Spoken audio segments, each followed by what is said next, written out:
स्वागत है आपका। इंडिया टीवी देख रहे हैं आप। आपके साथ मैं हूं प्राची पाराशर। शाम के 5 बज चुके हैं। वक्त हो गया है पब्लिक के बीच से मुकाबला का, और आज हम मुकाबला कर रहे हैं विजय चौक से। जिस राजधानी दिल्ली में हम मौजूद हैं, वहां सबसे ज्यादा चर्चा आज अरविंद केजरीवाल की हो रही है। अरविंद केजरीवाल को आज सुप्रीम कोर्ट से बड़ी राहत मिली है, और इसी के साथ साथ पूरे के पूरे इंडिया अलायंस को एक नई जान मिल गई है। ये कहा जाए तो गलत नहीं होगा। जब से अरविंद केजरीवाल को सुप्रीम कोर्ट से अंतरिम जमानत दी गई है, तब से पूरा का पूरा विपक्ष एकजुट होकर मौजूदा केंद्र सरकार पर हमलावर भी है और अपनी जीत को लेकर आश्वस्त नजर आ रहा है। एक तरफ आम आदमी पार्टी के नेता इसे हनुमान जी की कृपा बता रहे हैं, तो वहीं कांग्रेस की तरफ से तो प्रधानमंत्री नरेंद्र मोदी को अभी से एक्स पीएम घोषित कर दिया गया है।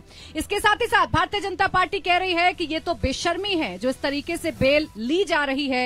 ये बातें बीजेपी की तरफ से कही जा रही हैं। अब सवाल यह है कि अरविंद केजरीवाल के बाहर आने से क्या चुनाव में वाकई बदलाव होगा? क्या दिल्ली का चुनाव बदलेगा? अरविंद केजरीवाल जब चुनाव प्रचार करेंगे तो क्या नैरेटिव सेट किया जाएगा? हालांकि 5 शर्तों के साथ अरविंद केजरीवाल को जमानत दी गई है, जिसमें बड़ी शर्त यह है कि दिल्ली सचिवालय नहीं जाएंगे, दफ्तर नहीं जाएंगे, और बिना राज्यपाल उपराज्यपाल को बताए किसी फाइल पर अरविंद केजरीवाल साइन नहीं कर पाएंगे। आज मुकाबला करेंगे अरविंद केजरीवाल के बाहर आने पर मचे सियासी घमासान पर, एक दूसरे पर आरोप प्रत्यारोप पर। लेकिन आइए पहले आपको सुनवा देते हैं कैसे आम आदमी पार्टी जश्न मना रही है और क्या पलटवार बीजेपी कर रही है। ईश्वर का इशारा है कि जो भारत में चल रहा है उसमें बदलाव आना जरूरी है, और मेरा मन कहता है कि ये अपने भक्त अरविंद केजरीवाल जी के लिए बजरंग बली हनुमान जी का आशीर्वाद है कि एक चमत्कार की तरह आज वो जेल से बाहर आएंगे। और मुझे लगता है कि इसका बड़ा मकसद है।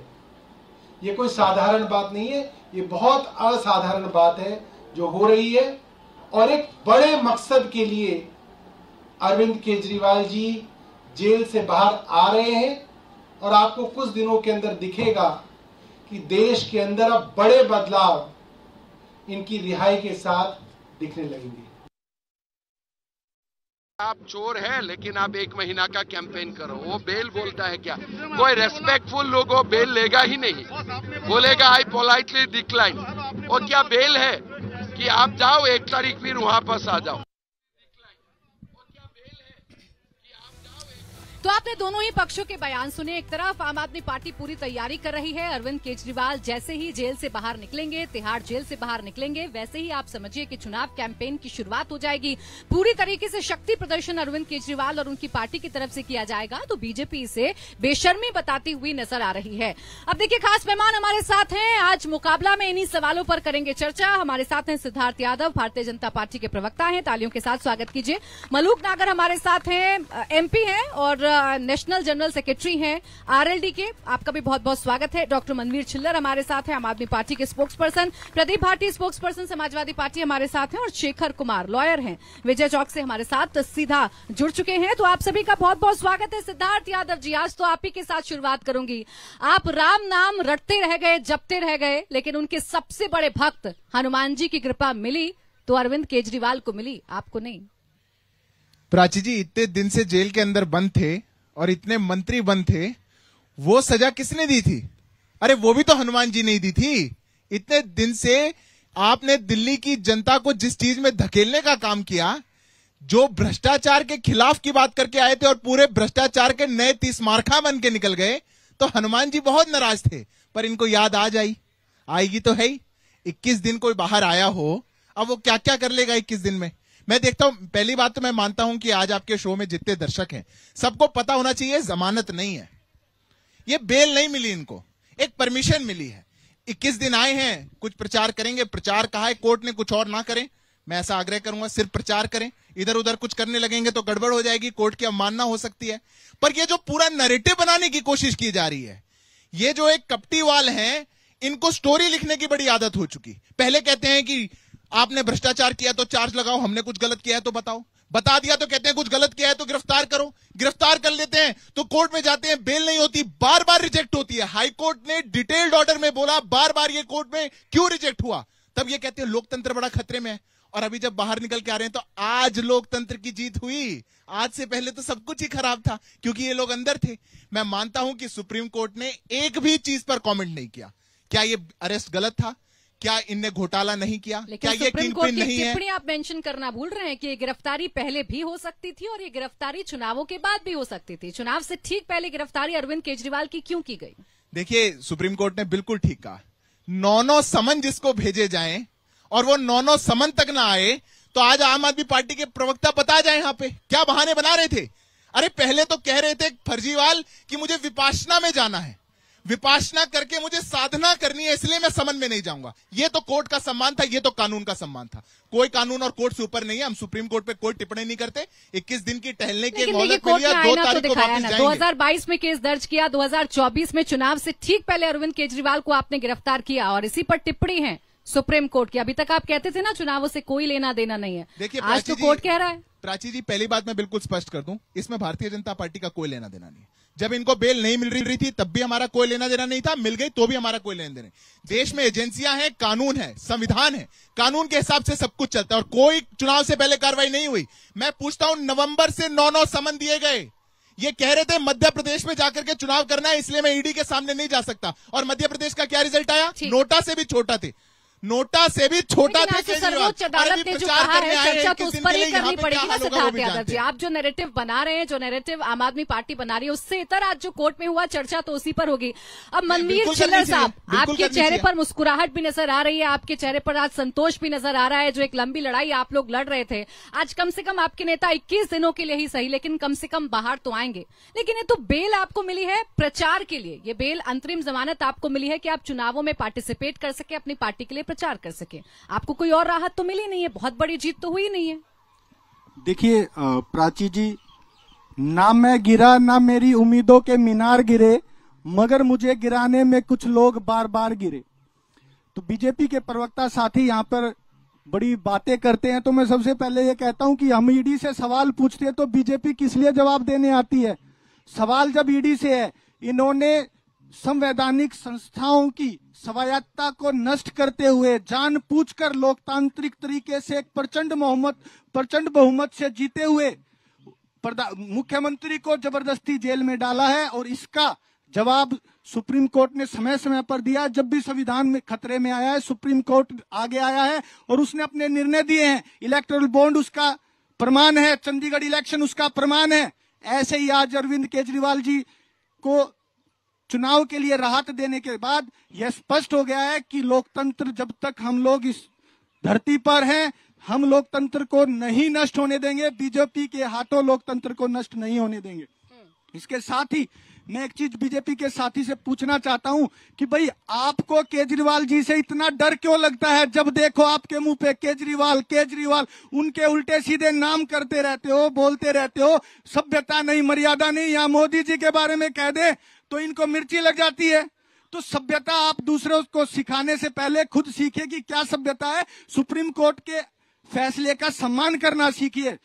हम लोगों ने कभी भी सुप्रीम कोर्ट के फैसले का असम्मान नहीं किया, लेकिन आपकी तरह हमने कभी भी सवाल नहीं किए, आप भी कभी सम्मान भी कर ट्रोल रहे हैं, नहीं मैं भी किया, सम्मान कर कभी रही भी हूं, ट्रोल सिद्धार्थ नहीं। यादव जी भी सम्मान कर रहे हैं और मुझे लगता है यहाँ जितने भी लोग मेरे साथ बैठे हैं सब आज सुप्रीम कोर्ट के फैसले का सम्मान करेंगे। लेकिन मैंने जो आपसे पूछा ना मनवीर जी, वो इस बात को लेकर था, प्रचार आपको करना है, इस वजह से आपको बेल मिली। शराब घोटाले में कोई राहत नहीं मिली, कोई क्लीन चिट आप लोगों को नहीं मिली। जो आप ग्राउंड रख रहे थे अपनी बेल को लेकर, गिरफ्तारी को ही आप गैर कानूनी बता रहे थे, उसमें भी कोई राहत आपको नहीं मिली है सुप्रीम कोर्ट की तरफ से। अभी उस मामले पे सुप्रीम कोर्ट ने सुनवाई नहीं की है, ना ही उस पे फैसला दिया है कि हम गिरफ्तारी को जो हमने चैलेंज किया था उस पे अभी सुप्रीम कोर्ट ने डिसीजन लेना रहता है। तो आप ये नहीं कह सकते कि वो उस आधार पे हमें बेल नहीं मिली तो वो आधार हमारा रिजेक्ट हो गया। जिस आज के दिन चुनाव सबसे महत्वपूर्ण मुद्दा है, इस संविधान की नींव है, फेयर इलेक्शन इस संविधान की नींव है, लोकतंत्र की नींव है। इस लोकतंत्र को और संविधान को बचाने के लिए अरविंद केजरीवाल जी का बाहर आना बहुत जरूरी था। लोकतंत्र अब जिंदा है, अब तो कहेंगे लोकतंत्र जिंदा है, जिंदा रहेगा जब तक हमारे शरीर में लहू की एक बूंद है तब तक जिंदा रहेगा। मतलब जिंदा है ना? चंडीगढ़ में आप लोगों ने लोकतंत्र की हत्या की जिंदा है कि अरे नहीं? आज ही जिंदा हो गया ना, कल जिंदा था या नहीं था? ये बताओ, लोगों ने लोकतंत्र कब जिंदा लिख के दे दो, कब है? चंडीगढ़ में जो चंडीगढ़ में जब जिंदा हो गया, कल तक मरा हुआ था, तब किसने की? इसका लोकतंत्र अरे भाई वो अनिल मसीह, क्या है? अरे कौन था अनिल मसीह का मसीहा? अनिल मसीह का मसीहा कौन था? मैं पूछ रहा हूँ कब अनिल मसीह का मसीहा बताइए। अच्छा चलिए आइए अब आप दूसरे मेहमानों पर चले जाते हैं। आप लोग तो उलझेंगे तो पूरे देश की सियासत यहीं पर हमारे दर्शकों को समझा देंगे। अब आइए दूसरे मेहमानों पर चले जाते हैं। अच्छा सुप्रीम कोर्ट ने लोकतंत्र को देखिए, चंडीगढ़ का मसला वो उठाएंगे और वो जरूर उठाएंगे और उसमें लोकतंत्र की हत्या कैसे हुई थी, आपको कोर्ट ने क्या आईना दिखाया था, आप जानते हैं सिद्धार्थ। किसी मैं अब इसका जवाब देता हूँ। देखिए क्या है, इनकी पॉलिटिक्स ऑफ कन्वीनियंस इतनी जबरदस्त है। अरे ये तो कागज में भी नहीं है, इसका जवाब बताइए। अरे मैं कह रहा हूँ, आपके दिमाग में जो नहीं है वो भी है हमारे पास। सुनो आपके पास कोई बात नहीं है, कोई बात अच्छा रुक नहीं। जाइए। हाँ, क्या है, इनकी पॉलिटिक्स ऑफ कन्वीनियंस इतनी जबरदस्त है, जब जब इनके पक्ष में कुछ आ जाए तब तो लोकतंत्र, संविधान, देश की जुड़ी चंडीगढ़ की बताइए, बहुत अच्छे हैं। और अगर इनके खिलाफ कुछ आ जाता, काम की बात अभी हाईकोर्ट ने 15 दिन पहले इनको बोला कि इनका अरेस्ट बिल्कुल ठीक था, प्राइमा फेसी एविडेंस के खिलाफ है, ये किंगपिन है, 45 करोड़ का लेखा जोखा इनके खिलाफ आ गया। आइए लोकतंत्र चर्चा को बढ़ा लेते हैं। प्रदीप भाटी जी, आप छिल्लर साहब एक मिनट रुक जाइए। आपके साथ ही प्लीज आपके फैसला दिया, उसमें क्या है? अब देखिए, आप दोनों बखूबी जानते हैं कि मुद्दों को कैसे गोल गोल घुमाना है। आप लोग जो तय करके आते हैं आप उसी पर चर्चा करते हैं। प्रदीप भाटी जी, आज आप कहेंगे लोकतंत्र, अभी तक पूरा का पूरा विपक्ष कहता था लोकतंत्र खतरे में है, संविधान खतरे में है, सारी एजेंसियां इनके कब्जे में हैं, हमें न्याय नहीं मिल पाता, हमारे साथ ये नहीं हो पाता, वो नहीं हो पाता। आज आपको लग रहा है कि लोकतंत्र स्वस्थ है, जिंदा है? देखिए प्राची जी, जब आप कहते हैं लोकतंत्र के जो जिंदा होने की बात, तो आप देखिए खुद ही सुप्रीम कोर्ट ने, माननीय उच्चतम न्यायालय ने ये खुद दो ऐसे डिसीजन दिए जिसमें कहा कि गवर्नमेंट अनकॉन्स्टिट्यूशनल काम कर रही है और अनकॉन्स्टिट्यूशनल काम करने वाली गवर्नमेंट दोबारा कॉन्स्टिट्यूशनल काम करने के लिए वोट मांग रही है। तो ये जो पॉलिटिक्स ऑफ कन्वीनियंस बीजेपी ने देखी है और करी है, उसको देखते ही साफ नजर आता है लोगों को कि किस तरह से, चाहे वो चंडीगढ़ हो, चाहे इलेक्ट्रल बॉन्ड हो, जिस तरह की पारदर्शिता हमने देखी है, किस तरह से लोकतंत्र को इन्होंने जिंदा रखा है, वो तो हम धन्यवाद करते हैं माननीय सुप्रीम कोर्ट का कि उन्होंने लोकतंत्र को, और विपक्षी दल जो उसके लिए बिल्कुल, जब उसमें सवाल उठते हैं तो आप सवाल माननीय सुप्रीम कोर्ट पे भी उठा रहे हैं कि उन्होंने भी ये कहा है कि अनकॉन्स्टिट्यूशनल चीजें हो रही हैं। तो अगर अनकॉन्स्टिट्यूशनल काम हो रहे हैं, और दूसरी बात इन्होंने अभी कहा, प्रदीप जी बस एक लाइन में यही जानना चाह रही थी कि आज के बाद नहीं कहेंगे आप लोग कि लोकतंत्र खतरे में है, संविधान खतरे में है? देखिए, एक किसी चीज से आप ये नहीं जज कर सकते हैं कि लोकतंत्र खतरे में है या नहीं है। आपने सुनिए, आपने कंटिन्यूस आपने कंटिन्यूस ऐसे काम करे हैं। देखिए मैं बताता हूँ, इलेक्शन कमीशन की अपॉइंटमेंट, सुनिए आप सिद्धार्थ, आप देखिए सुनिए, आप चीफ इलेक्शन कमिश्नर की अपॉइंटमेंट के लिए आप 146 एमपीज को सदन के बाहर कर देते हैं और कुछ मिनटों के अंदर आप उस बिल को पास कर लेते हैं। ये संविधान, ये स्वस्थ संविधान का आप नमूना दिखा रहे हैं देश को। आप पूछ रही है कि लोकतंत्र जिंदा है, इस तरह से लोकतंत्र जिंदा होता है। और दूसरी बात, आप अभी ये कह रहे थे हमारे यादव साहब कि आपने ये बाहर आ गए, देखिए उल्टे काम किए थे इन्होंने, सरकार का इससे कोई लेना देना नहीं। अगर सरकार का इससे कोई लेना देना नहीं है तो पीएमएलए एक्ट में संशोधन क्यों किया गया, उसमें ईडी को ये पावर्स क्यों दी गई, और जिस तरह की पावर दी गई, हमारे संविधान में, हमारे आईपीसी में ये था कि इनोसेंट अंटिल प्रूवन गिल्टी, और आप उसको उल्टा कर देते हैं, गिल्टी अंटिल प्रूवन इनोसेंट। आपको किसने अधिकार दिया? और जब आप ये अधिकार देते हैं तो आप किसी भी राजनेता को कुछ महीनों तक जेल में रख सकते हैं, और जब लोकतंत्र जिंदा होगा तो सुप्रीम कोर्ट उस पर करारा प्रहार करेगा, और आपने वही आज देखा है। बिल्कुल सर, और देखिए लोकतंत्र पर सवाल इसलिए पूछा क्योंकि जितने भी नेता है ना आपकी अलायंस में शामिल, आज सब लोकतंत्र की दुहाई दे रहे हैं। इसीलिए मैं आपसे भी जानना चाह रही थी कि भाई अब लग रहा है लोकतंत्र जिंदा है, अपने हिसाब से लोकतंत्र मरेगा और अपने आप जिंदा नहीं जाएगा। ठीक है, मलूक नागर साहब, लोकतंत्र अभी भी खतरे में है, ये तो विपक्ष कह ही रहा है, लेकिन ये कितनी बड़ी जीत है आज विपक्ष के लिए? आप नैरेटिव गढ़ते रहे, आपका पूरा अलायंस नैरेटिव गढ़ता रहा अरविंद केजरीवाल के खिलाफ, लेकिन आज वो बाहर भी आएंगे और आप पर तीखा प्रहार भी करेंगे। देखिए प्राची जी, ये सोचने का विषय है कि ये इनके लिए खुशी की बात है या इनके लिए ये दुख की बात है। देश की एजेंसियां स्वतंत्र रूप से काम कर रही थी, और जो ये पब्लिक में जाके बहुत जोर जोर से बेबस होके कि हमको जेल में डाल दिया, जो बात कर रहे थे, और जो सहानुभूति इनको मिलने की उम्मीद थी, आज वो भी खत्म हो गई। और आकर के बाहर जो सहानुभूति या कमजोर दिखा के जेल में बंद कर दिए, मार दिए, और जो दूसरी बातें जो लेना देना भी नहीं है, संविधान, लोकतंत्र, कहां कहां खतरे तक पहुंच रहे थे। अब ये काम बिल्कुल पूरी तरीके से लोगों को ये समझ में आ गया आज कि गड़बड़ तो है, और 2 तारीख को वापस जेल भी जाना है और चुनाव के लिए आजाद भी कर दिए। तो मेरे हिसाब से तो ये खुशी एनडीए के लिए है, हमारे लिए है, और इनको तो जो सहानुभूति की जो एक वोट मिलने जा रही थी वो भी नहीं मिलेंगी। नुकसान हो गया क्या चिल्लर साहब? आपका छोटा सा जवाब, फिर आर्यू शेखर जी। देखिए, ये सबसे पहले कह रहे हैं कि ईडी जिस संस्था के मुखिया को मोदी जी और इनकी सरकार नियुक्त करते हैं तो वो कैसे स्वतंत्र रह सकते हैं। मुझे तो इस बात का समझ नहीं आता कि कैसे है। जैसे चुनाव आयोग के मामले में भी सुप्रीम कोर्ट ने स्पष्ट रूप से निर्देश दिए थे कि मुख्य चुनाव आयुक्त की नियुक्ति विपक्ष, नेता प्रतिपक्ष और सुप्रीम कोर्ट के जज होंगे। तो अरे अब वो उसकी कैसे ईडी के डायरेक्टर आसमान से टपकते थे क्या? अरे भाई, सरकार ही तो अपॉइंट करती है भाई। आज से पहले कौन अपॉइंट करता था? ये क्या बात बोल रहे हैं आप? वो अपॉइंट करते हैं, ऐसा होता है, वैसा होता है। आप जिन लोगों को नियुक्त करते हैं वो कैसे स्वतंत्र, आप बताइए। संवैधानिक प्रक्रिया से नियुक्त होते हैं हर एजेंसी का डायरेक्टर, हर व्यक्ति। उस संविधान को बदलने में ही तो आप लोग लगे हैं।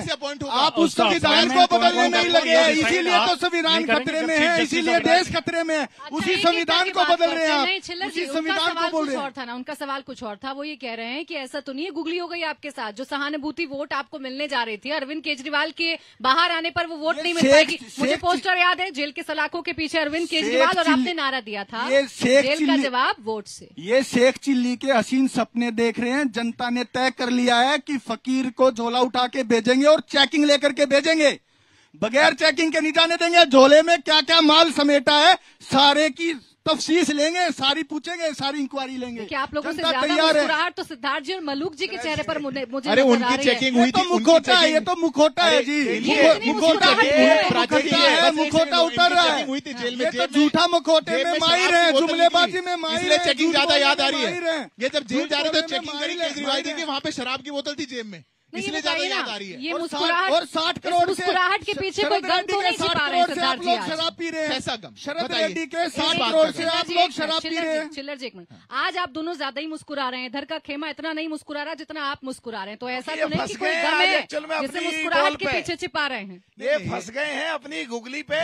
ये चाहते ही नहीं थे कि बेल मिले, और कुछ और नहीं मिलने के बाद में ये सोच रहे अब क्या करें। हम तो इसलिए खुश हैं, जो सहानुभूति लेके फायदा उठाना चाहते थे अब इन्हें उठेगा ही नहीं। प्राची जी देखिए, इन्होंने स्वयं मान लिया ना। छोटा जवाब, हम लीड में हैं। अच्छा अरे लीड बताओ, मैं छोटा सा जवाब दे रहा हूँ। प्रदीप जी आ रहे हैं। जो 15 सीटों पे एक पार्टी चुनाव लड़ रही हो, उसका 21 दिन के लिए एक नेता बाहर आया हो, जो 500 करोड़ के घोटाले का आरोपी हो, जिसके 2 साथी अब तक नहीं छूट पाए, अंदर बैठे हो, उसका जश्न देखिए कैसे मना रहे हैं। बकरे की अम्मा कब तक खैर मनाएगी? मैं तो ये पूछता हूं। बेल तो मिली है, आप लोग तो पूछा करते थे ना बेल कब मिलेगी, बेल कब मिलेगी, बहुत कोर्ट अच्छा बेल हुआ, क्यों नहीं देता बहुत है? अच्छा हुआ। अब बेल तो अब मिली। 2 तारीख को लोकतंत्र जिंदा रहेगा या मर जाएगा, इनसे अच्छा ठीक है, पूछ लूंगी। शेखर जी आप समझाइए इसके कानूनी पहलू क्या है। अब बेल तो मिली है प्रचार के ग्राउंड पर, इसमें क्लीन चिट शराब घोटाले में तो मिली नहीं, और जितने भी नैरेटिव आम आदमी पार्टी गढ़ रही थी उस पर भी अभी तक सुप्रीम कोर्ट ने कुछ नहीं कहा। मुझे प्राची जी थोड़ा सा समय दीजिएगा। मैं आज की बेल पर भी उसके मायने क्या है, क्या वो लोकतंत्र से संबंधित है, वो सारी बातें क्लियर कर देता हूँ। पहली बात, मुझे आपत्ति है इस शराब घोटाले शब्द पे। टेक्निकली ये आबकारी नीति जो भी कथित घोटाला अगर हुआ है तो आबकारी नीति घोटाला है। दूसरी बात, इसमें ईडी पिक्चर में क्यों आई? जो भी घोटाला हुआ इस देश में ईडी से 500 गुना ज्यादा रिसोर्सफुल, कॉम्पिटेंट, एक्सपीरियंस्ड सीबीआई है। लेकिन अगर आप मुकदमा उसके तहत दर्ज करते हैं तो you are not guilty until prove. ED में जो 2018 के संशोधन हुए उसका बहुत अच्छे से राजनीतिक इस्तेमाल वर्तमान सरकार कर रही है। आज जो सेक्शन 45 पीएमएलए का कहता है कि जब तक आपको ईडी की सपोर्ट ना मिले तब तक आपको बेल नहीं मिलेगी।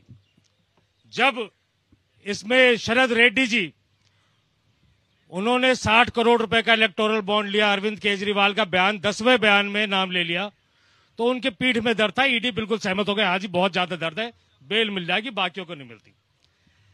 इस घोटाले को शुरू में कहा जा रहा था कई हजार करोड़ का घोटाला है, फिर कई 100 करोड़ का, अब सुप्रीम कोर्ट में बात आते आते 45 करोड़ तक बात आ गई। सैकड़ों लोग गिरफ्तार हो गए, सैकड़ों स्टेट्स में ईडी की टीम जाती है, होटलों में रुकती है, उन लोगों की बेल नहीं होने देते, सरकारी खर्चे पे खाना खिलाते हैं। जितने का घोटाले का आरोप नहीं था उससे ज्यादा तो इसकी जांच पे खर्च हो गया। अभी जो भाजपा के नहीं, जिम्मेदारी की बयान मैं इसी में मैं टेक्निकल बात पे आ रहा हूँ मैं आज के ऑर्डर पे आ रहा हूँ। आज के ऑर्डर में सुप्रीम कोर्ट ने आज 3 मैसेज दिए हैं बड़े क्लियर। एक तो केंद्र सरकार को दिया है, एक इलेक्शन कमीशन को दिया है और एक देश की जनता को, कि पीएमएलए में जहां सेक्शन 45 में इतने स्ट्रिंजेंट प्रोविजंस हैं, वहां सुप्रीम कोर्ट की ऑब्जर्वेशन ये आती है। पूरा मौका दिया ईडी को। ईडी ने 3 दिन तक उनसे बोला कि आप तैयारी करके आइएगा। तैयारी करके आने के बाद इनके पास मुकदमे में बोलने के लिए कुछ नहीं था। ठीक है। जब मुकदमे में बोलने सुप्रीम कोर्ट ने स्यू मोटो अपने आप कहा कि छोटा सा जवाब देना चाहता हूँ प्राची जी। पीएमएलए जिसको लेकर आप इन पर इतना निशाना साधते हैं, अब वो इतना कठोर नहीं रहा है। अगर कोई ठीक से पैरवी करे, मैं आपसे ठीक से पैरवी करे तो उससे जमानत ये क्लैरिटी होनी बहुत जरूरी है प्राची जी। इनकी बात का मतलब यही है के पास कुछ संविधान द्वारा प्रदत्त शक्तियां जो है वो किसी भी लोअर कोर्ट के पास नहीं है, जहां ये ओरिजिनली मुकदमा चल रहा है। प्राची जी ये फैक्चुअली बहुत कुछ गलत बोला गया है, मेरे को करेक्ट करना पड़ेगा। सुप्रीम कोर्ट जो इंटरिम पीएमएलए में आपको मिली ना, बोल रहे हैं पीएमएलए में राहत मिली, इसका मतलब ये है कि अगर आप ठीक से दलील रखेंगे तो आपको राहत मिल सकती है। इसका सीधा मतलब ये निकालू ना? नहीं, ये चीज लोअर कोर्ट के पास वो संवैधानिक सुप्रीम कोर्ट से ही सही, जी सुप्रीम कोर्ट से और संजय सिंह के केस में मिली। संजय सिंह के केस में यही पूछ रही जो आप बता रहे हैं, यही पूछ रही। बहुत छोटा जवाब पर जनता। बिल्कुल, मैं प्राची पे कुछ फैक्चुअल बोलना चाहता हूँ। मैं पार्टी से हट के बात कर रहा हूँ, मैं पेशे से एक वकील हूँ। पहली बात तो सुप्रीम कोर्ट से लोअर कोर्ट के पास कोई राइट नहीं होता, ऐसा नहीं है। देश में हाई कोर्ट और सुप्रीम कोर्ट दोनों कॉन्स्टिट्यूशनल कोर्ट्स होती है जिनके पास सिमिलर पावर मामलों में ईडी को केसेस में लोअर कोर्ट ने जमानत दी है। अरे सुनिए ना, आप एडवोकेट आप बताइए सुनेंगे लोअर कोर्ट ने ईडी के कितने मामलों में आज तक जमानत दी है? डाटा दे दीजिए। अब दूसरी बात, आप डाटा दे दीजिए। लोअर कोर्ट ने ईडी अरे हाईजैक नहीं करना, सुन लो, हाईजैक नहीं करना। आप झूठ नहीं बोलने देंगे आपको यहाँ पर, झूठ नहीं बोलने देंगे। ठीक है, वो भी सुन रहे थे ना, उनके मुताबिक वो झूठ था, पर सुन रहे थे। अब दूसरे ने बोला कि शराब नीति नहीं बोलना, इसको शराब घोटाला नहीं बोलना चाहिए, आबकारी बोलो। अरे आबकारी नीति के उसमें क्या प्रसाद बट रहा था? एक पे एक शराब फ्री बिट रही थी तो शराब घोटाला ही बोला जाएगा? क्या दिल्ली सरकार पॉलिसी बनाने लगे, आप लिकर की पॉलिसी बनाने लगे और लिकर की पॉलिसी किसी के पास व्हाट्सएप पे पहले से मौजूद थी, आपने पॉलिसी उनके हिसाब से बनाई तो घोटाला नहीं हुआ। फिर भी शरद रेड्डी के 60 करोड़ आपको मिल जाते हैं। अरविंद केजरीवाल की जमानत आपने 60 करोड़ और किसके लिए आफत बढ़ेगी? प्रदीप जी जल्दी से अपनी बात कंप्लीट करें, फिर लोगों के बीच। मैं एक बात कह रहा था, बीजेपी के प्रवक्ता कह रहे थे कि बकरे की अम्मा कब तक खैर मनाएगी, तो शायद वो मोदी जी उनकी सरकार के लिए कह रहे थे, क्योंकि रोजगार जो बेरोजगार है वो ये वेट कर रहा है कि बकरे की कब तक उनको हलाल करना है। दूसरी बात किसान तैयार है। दूसरी बात किसान तैयार बैठा हुआ है कि भाई कैसे करें। तीसरी बात महिलाएं तैयार बैठी हैं, गरीब तैयार बैठा हुआ है। तो ये सारे लोग इनकी अम्मा याद दिलाने के लिए तैयार बैठे हुए हैं। तो करते हैं अब ये मलूक नागर जी उतनी जोर से खिलखिलाकर हंस देते हैं, इसके पीछे की वजह आज अच्छा देखिए, मलूक जी किसानों के हितैषी पार्टी में है और इन्होंने जो किसानों के साथ हुआ 800 मौतें हुई, डेली 30 आत्महत्याएं हो रही है, किसान कर रहा है, उसके ऊपर भी बोलते हैं। आपकी बात से मैं सहमत हूँ जो आप कह रहे हैं।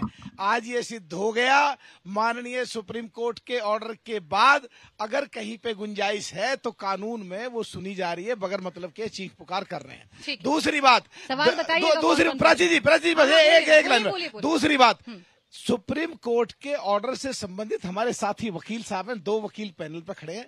हम लोगों को यहाँ पे कोई भी अधिकार नहीं है, केवल इस पे चर्चा संविधान के तहत देश की संसद में हो सकती है, यहाँ चैलेंज नहीं करा जा सकता। पर एक लाइन आखिर में, जो हमारे साथी किसान की बात कर रहे थे, चौधरी चरण सिंह 40 दिन रहे किसान नेता, किसान मसीहा, उनको उतार के फेंका।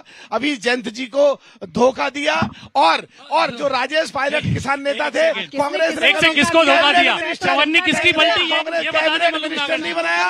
और ये भारत रत्न चौधरी चरण सिंह जी की मांग हमेशा होती रही। अच्छा,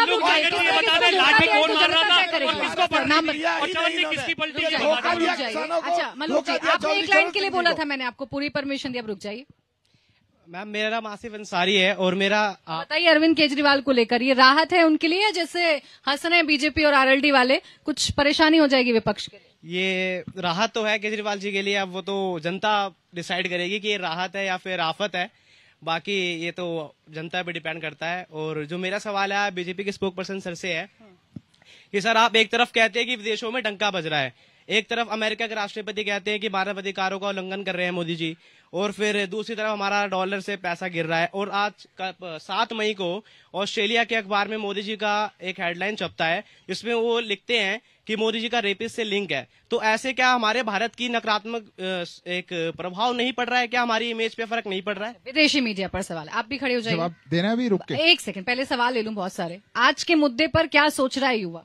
मैम आज के मुद्दे की अगर मैं बात करूं तो केजरीवाल जी को मिला है 21 दिन का मिला है प्रमोशन करने के लिए। मैं कहूंगी मतलब जनता के बीच जाने का मौका मिला है, लेकिन जनता के बीच आप वोट मांगने जाएंगे पर चूज करने का तो जो अधिकार है वो जनता पे है ना, वो किस बिहाफ पे आपको चूज करे सर? बहुत सारे काम बता देंगे अभी चिल्लर जी सर, लेकिन मतलब ऑपोजिशन ने भी तो जो रूलिंग पार्टी है ऑब्वियसली उन्होंने भी इतना काम किया है। और काम किए सर घोटाले आपकी पार्टी के कितने हैं सर? बिल्कुल उसको देख के इलेक्ट्रल जनता बॉन्ड कैसे सर आपको दुनिया का सबसे बड़ा घोटाला इलेक्ट्रल बॉन्ड बीजेपी ने किया है। अच्छा 1 मिनट नाम बताइए। नमस्कार मैम।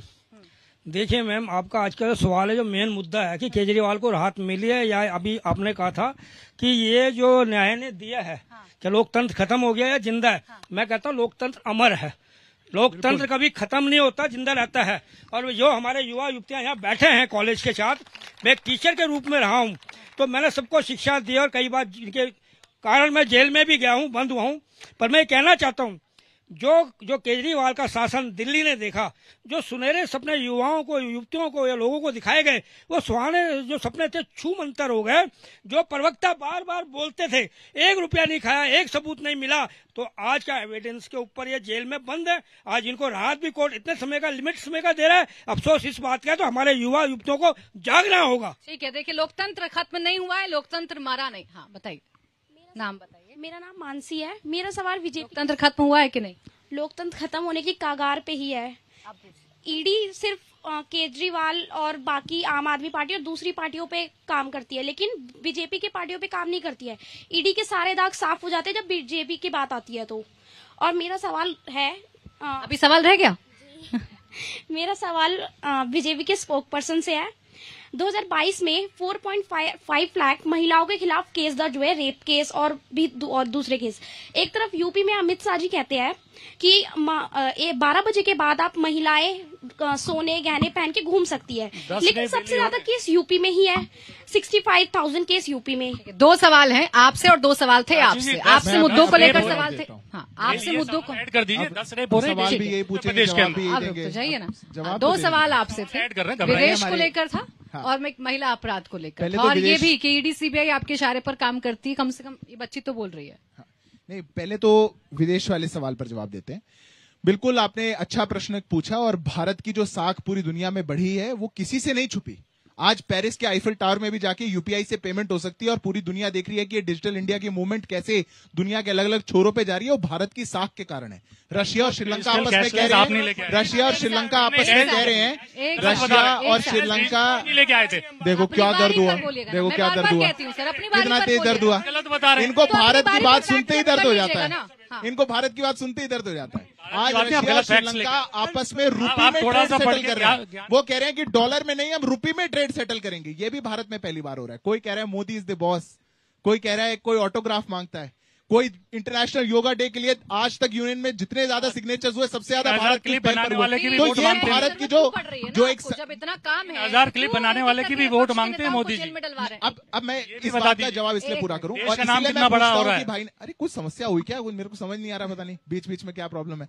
अब ये जो इसलिए अच्छा प्रश्न पूछा गया, मैं उसके लिए बधाई देता हूं, क्योंकि मैं मानता हूं प्राची जी, यही है मुद्दा देश का।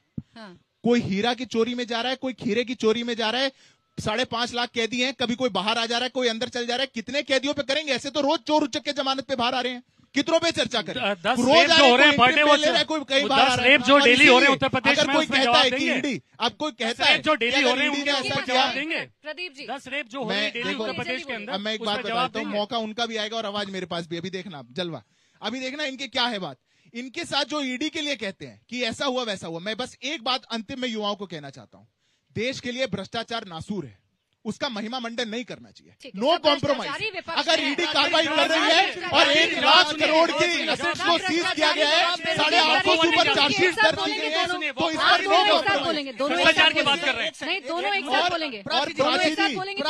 प्राची जी, इनका तो पता नहीं 2047 में क्या होगा, पर ये युवा सब यहाँ पे रहेंगे और युवाओं के लिए, भारत को आगे बढ़ाने के लिए, भ्रष्टाचार के लिए। अच्छा, 2 सवाल आपसे थे, 2 सवाल आपसे थे, पहले बच्चों के सवाल हैं, आप इनसे काउंटर करते रहिएगा। इधर से एक सवाल था कि क्या घोटालों के नाम पर मांगेंगे, और उधर से सवाल था बुजुर्ग का कि लोकतंत्र खत्म नहीं हुआ है, उसे कोई खत्म नहीं कर सकता। देखिए, बिल्कुल देश का लोकतंत्र अमर है और हमारी सांसों, जब तक हमारे शरीर में लहू का एक एक कतरा है तब तक लोकतंत्र पर आंच नहीं आने देंगे। और बीजेपी ने कोशिश की है, और लोकतंत्र पर खतरा कैसे है इस चीज को बताता हूँ। ये सुनिए एक सेकंड, देखिए ये जानबूझकर फर्जी मुकदमे में अरे बीमार भी तो हो सकता है भाई साहब, बीमार भी तो हो सकता है। अरे जिंदा रहना, और आपने बीमार कर दिया है, आपने बीमार कर दिया है, आपने लोकतंत्र बीमार हो जाएगा। आप सुनिए, सीजन के आम सारा था केजरीवाल, वो बीमार होगा। प्राची जी, लोकतंत्र कैसे खतरे में है?